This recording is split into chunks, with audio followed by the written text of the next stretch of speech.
wasiirka wasaaradda shaqo-gelinta arrimaha bulshada iyo qoyska Soomaaliland Marwaahinda Jaamac Xirsi Gaani ayaa waxay deeq kala wareegtay jaaliyadda dalka Shiinaha ee ku nool Soomaaliland. Deeqdaasi ayaa waxa la gaarsiiyay xarunta daryeelka iyo dhaqan celinta carruurta ee Maxamed Mooge ee ku taala magaalada Hargeysa. Waxaana deeqdan ay ka koobneed 1500 oo kaba ah oo loogu talagalay ardayda ku jirta xaruntaasi, kuraas iyo agab kale oo iskuulkaasi xagga waxbarashada ka anfacaya. Waxaana ugu horeynkaasi ka hadlay عاول إبراهيم علي أفاينكا جالية دلك شينها كنول سوماليلاند.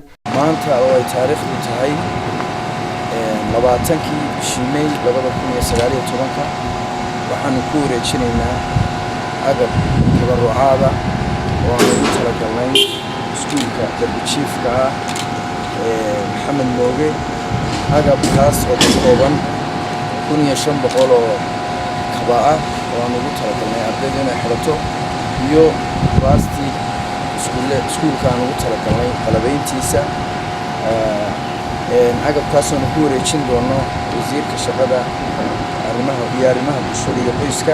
intii waxa halkaasi ka hadashay wasiirka wasaaradda shaqo-gelinta arrimaha bulshada iyo qoyska Soomaaliland Marwaahinda Jaamac Xirsi Gaani waxay sheegtay in deeqdaasi si rasmi ah ula wareegtay jaaliyadda dalka Shiinaha ee ku nool Soomaaliland, waxaana u mahadcelisay gudoomiyaha jaaliyaddaasi Jin Xiaoping. waxaana ay sheegtay in ay deeqdan ay tahay deeqdii saddexaad ee jaaliyaddaasi ku wareejiso. wasiirku waxay jaaliyadda dalka Shiinaha ku amaantay doorka ay kaga jiraan horumarka xarunta daryeelka iyo dhaqan celinta Maxamed Mooge ee magaalada Hargeysa.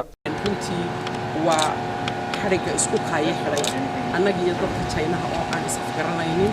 waxaan leeyahay cawil aad iyo aad walaal u mahadsan tahay.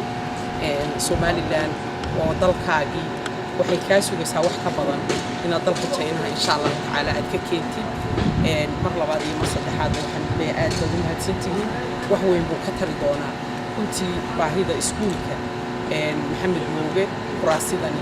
sidoo kale kabayoogan 1500 beerhina waxay wax ka tari doonaan danyarta bisha barakaysan ee ciid al-fitriga ayay wax badan ka tari doonaan meel kasta oo ay Soomaaliland ka joogaan.